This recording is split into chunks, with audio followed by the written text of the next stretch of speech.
Salam sejahtera untuk kita semua. Perkenalkan, nama saya Yunus Labora.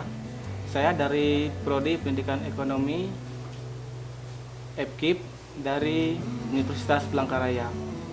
Kali ini saya akan mengajar sejarah Indonesia dengan materi kedudukan Jepang di Indonesia atau Hindia Belanda. Jepang menduduki Indonesia pada 11 Januari 1942 dengan pendaratan pertama di Tarakan, Kalimantan Timur. Jadi di sini Jepang pertama kali mendarat di Kalimantan Timur pada tahun 1942. Itu adalah pendaratan pertama mereka. Kita lanjut ke slide kedua. Pada Februari 1942, Jepang menduduki Pontianak, Banjarmasin, Makassar, Palembang, dan Bali. Jadi untuk kota selanjutnya mereka menduduki Pontianak, Banjarmasin, Makassar, Palembang, dan Bali, di mana Jepang mengincar daerah-daerah yang dianggap mereka strategis. Yang ketiga, tujuan Jepang menduduki Hindia Belanda adalah untuk menguasai sumber daya alam, terutama minyak bumi. Di mana yang kita ketahui, Indonesia mempunyai atau memiliki sumber daya alam yang banyak dan berlimpah. Jadi Jepang sangat tertarik karena itu juga untuk menjadi modal mereka menghadapi Perang Pasifik. Dan pada akhirnya Belanda menyerah kepada Jepang tanpa syarat pada 8 Maret 1942 di Kalijati, Subang, Jawa Barat. Belanda tidak sanggup lagi melawan Jepang yang saat itu melakukan serangan secara mendadak dan melakukan serangan besar-besaran di seluruh kekuasaan Belanda. Selanjutnya, tanggapan tokoh-tokoh pergerakan nasional.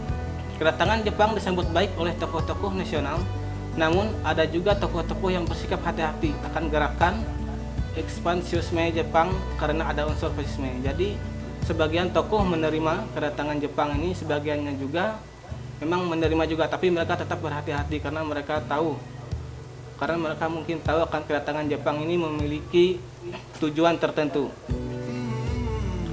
Yang kedua, menyerahnya Belanda kepada Jepang dianggap sebagai akhir dari penjajahan Belanda dan dimulainya era baru.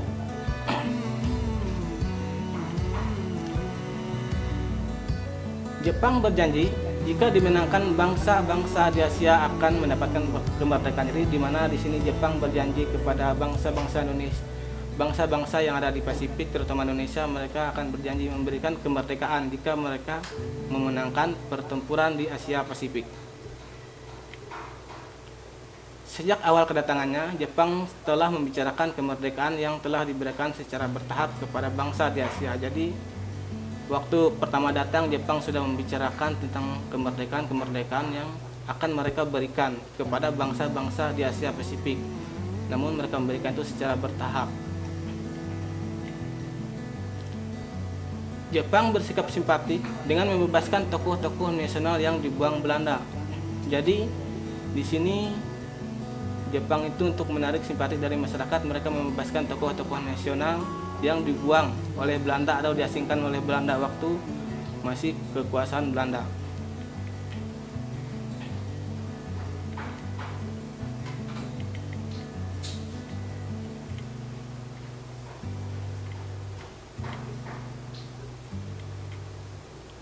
Indonesia pada masa pendudukan Jepang.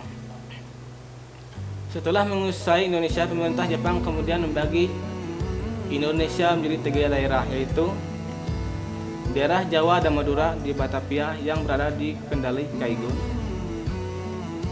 daerah Sumatera Semenanjung Melayu berpusat di Singapura yang berada di bawah Kendali Rikugun, dan yang ketiga daerah Kalimantan, Sulawesi, Nusa Tenggara, Maluku, dan di Papua di bawah Kendali Kaigun. Lanjut. Dampak pendudukan Jepang di Indonesia di bidang politik. Sejak berkuasa di Indonesia, pemerintah Jepang kemudian membubarkan semua kegiatan masyarakat seperti organisasi politik, organisasi sosial, maupun organisasi keagamaan. Jadi setelah Jepang menguasai Indonesia, banyak organisasi-organisasi politik yang dibubarkan oleh Jepang yang dimiliki oleh Indonesia. Selanjutnya,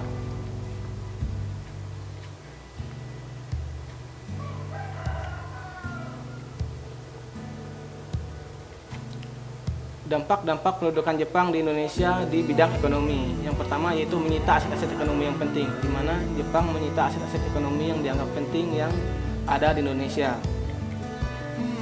Yang kedua, melakukan pengawasan ketat dalam bidang ekonomi. Mereka melakukan pengawasan yang ketat dalam bidang ekonomi supaya tidak ada kecurangan itu, supaya semua keuntungan bisa mereka miliki.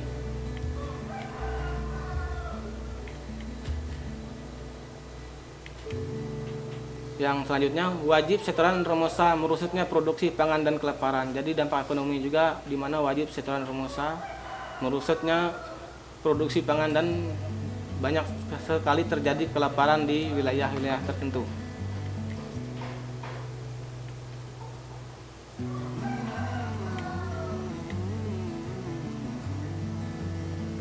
Selanjutnya, dampak pendudukan Jepang di bidang ekonomi. Romosa selain perekonomian rakyat habis digunakan untuk kepentingan perang masyarakat, juga disuruh kerja paksa. Jadi perekonomian masyarakat ini habis untuk Jepang, lalu untuk kepentingan perang mereka di Pasifik juga, di mana di situ masyarakat juga disuruh untuk kerja paksa untuk memenuhi kepentingan Jepang. Yang kedua, pada masa kekuasaan Jepang, pendidikan di Indonesia sangat buruk. Di mana saat kekuasaan Jepang, pendidikan di Indonesia sangat buruk bagi masyarakat kaum pribumi.